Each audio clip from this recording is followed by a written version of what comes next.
Assalamualaikum warahmatullahi wabarakatuh. Salam sejahtera untuk kita semua. Bagaimana kabarnya hari ini? Semoga kalian dalam keadaan sehat dan tetap semangat dalam belajar ya. Baik, Ibu Suarni Sonda, selamat datang di perkuliahan Hukum Administrasi Negara hari ini. Baik, sebelum Ibu lanjut, Ibu akan memberikan pantun. Rusa lari kepada datar, harimau datang untuk mengejar. Jika ingin tambah pintar, tentu harus belajar. Nah, seperti kata pepatah, tak kenal maka tak sayang, sehingga kita harus mengenal sehingga menciptakan rasa nyaman. Baik, jadi sebelum kita lebih lanjut memahami tentang hukum administrasi negara, kita akan belajar dulu tentang negara hukum yang menjadi cikal bakal lahirnya hukum administrasi negara. Nah, sebelum Ibu lanjut, ada yang tahu nggak apa sih itu negara hukum? Apa yang ada di pikiran kalian ketika kita membahas atau mengatakan negara hukum?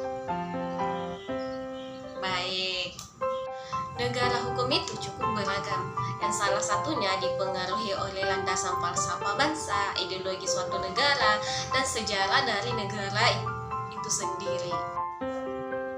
Nah, karena beragamnya konsep negara hukum, maka ada beberapa konsep negara hukum yang diterapkan di beberapa negara, yaitu yang pertama konsep negara hukum berdasarkan Al-Quran dan Sunnah atau demokrasi Islam, yang menjadikan Al-Quran dan Sunnah ini sebagai landasan hukum suatu negara yang diterapkan misalkan di Arab Saudi dan Mesir dan sebagainya. Kemudian negara hukum Eropa kontinental atau civil law yang diterapkan di negara-negara Eropa seperti Prancis dan Belanda. Kemudian negara hukum Anglo-Saxon yang diterapkan di Inggris. Kemudian yang keempat adalah negara hukum sosialis legality. Nah, negara hukum ini diterapkan di negara-negara sosialis dan komunis. Kemudian yang terakhir adalah negara hukum yang berdasarkan Pancasila. Ayo coba tebak, negara hukum yang berlandaskan Pancasila itu ada di mana sih? Oke, negara hukum yang berlandaskan Pancasila sebagai landasan falsafah suatu bangsa adalah Indonesia.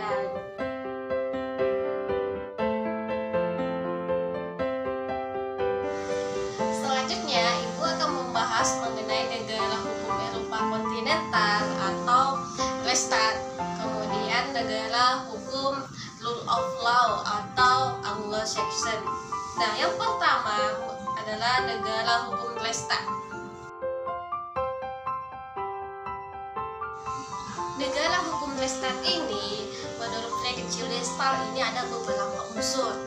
Nah, dalam bukunya Constitutional Governments and Democracy, Theory and Practice in Europe and America, Friedrich Julius Stahl ini membagi unsur-unsur negara hukum Rechtsstaat menjadi 4 bagian. Yang pertama yaitu perlindungan hak asasi manusia, yang kedua yaitu pemisahan atau pembagian kekuasaan untuk menjamin hak-hak itu, yang ketiga yaitu pemerintah berdasarkan peraturan perundang-undangan, dan yang terakhir adalah peradilan administrasi dalam perselisihan. Sedangkan negara hukum Anglo-Saxon atau the Rule of Law, di mana istilah the Rule of Law ini ditemukan dalam bukunya Albert van Dissay, di mana di judul bukunya itu yakni Introduction to the Study of the Constitution pada tahun 1952. Di dalam buku yang banyak dipakai tentang kajian negara hukum ini, Dissay menjelaskan tentang keunikan tentang cara berhukum orang-orang Inggris yang menganut sistem common law. Dissay menarik garis merah dari cara berhukum tersebut sebagai konsep the rule of law, di mana masyarakat dan pemerintah taat kepada hukum, hingga ketertiban dapat dinikmati secara bersama-sama yang tidak ditemukan di negara-negara Eropa lainnya. Selanjutnya, Dissay mengemukakan dalam bukunya 3 unsur penting yang terdapat dalam negara hukum Rule of Law. Yang pertama yaitu supremasi hukum atau supremasi of law, di mana tidak adanya kekuasaan yang sewenang-wenang. Seperti law, di mana pejabat dan orang biasa ini kedudukannya sama. Yang ketiga yaitu terjaminnya hak-hak asasi manusia dalam undang-undang. Di negara lain disebut Undang-Undang Dasar dan Putusan Pengadilan. perbedaan yang sangat menonjol antara negara hukum Lestat dan rule of law itu terdapat pada peradilan administrasi negara. Nah, peradilan administrasi negara ini merupakan sarana yang sangat penting dan sekaligus pula ciri yang menonjol pada Lestat. Sedangkan konsep rule of law peradilan administrasi tidak ada. Sebaliknya, pada konsep rule of law peradilan administrasi tidak diterapkan karena masyarakat pada negara hukum rule of law ini kepercayaan masyarakat yang begitu besar kepada peradilan umum. Nah, ciri yang menonjol pada konsep rule of law ini yaitu ditegakkannya hukum yang adil dan tepat atau just law. Karena semua orang mempunyai kedudukan yang sama di hadapan hukum, maka ordinary court dianggap cukup untuk mengadili sebuah perkara, termasuk perbuatan melanggar hukum oleh pemerintah. Dalam perkembangannya, kedua konsepsi negara hukum ini yang dikembangkan oleh Frederick Julius Stahl dan Albert van de Sey ini dapat digabungkan dalam perkembangan negara hukum modern. Bahkan oleh The International Commission of Jurists, prinsip-prinsip negara hukum itu ditambah lagi dengan prinsip peradilan bebas dan tidak memihak, yang sama sekarang semakin dirasa mutlak diperlukan untuk setiap negara demokrasi. Prinsip-prinsip yang dianggap ciri penting dalam negara hukum The International Commission of Jurists itu membagi tiga.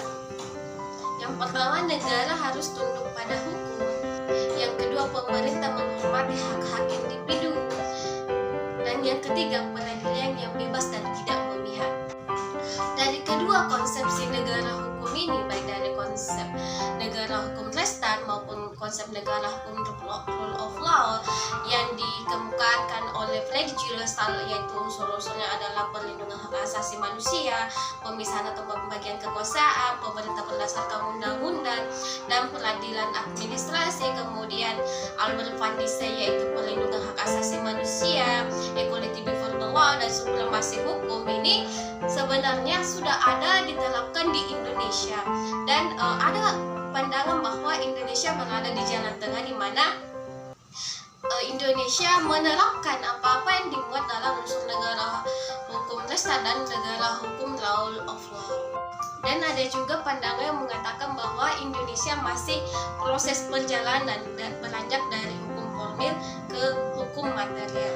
Namun yang Ibu perlu tekankan sesuai dengan Undang-Undang Dasar kita, yaitu pasal 1 ayat 3, bahwa negara Indonesia adalah negara hukum, maka semuanya sudah jelas bahwa kita menganut negara hukum, yaitu berlandaskan Pancasila. Karena di awal perkuliahan Ibu memberikan pantun, maka di akhir perkuliahan Ibu juga tentu akan memberikan pantun dong.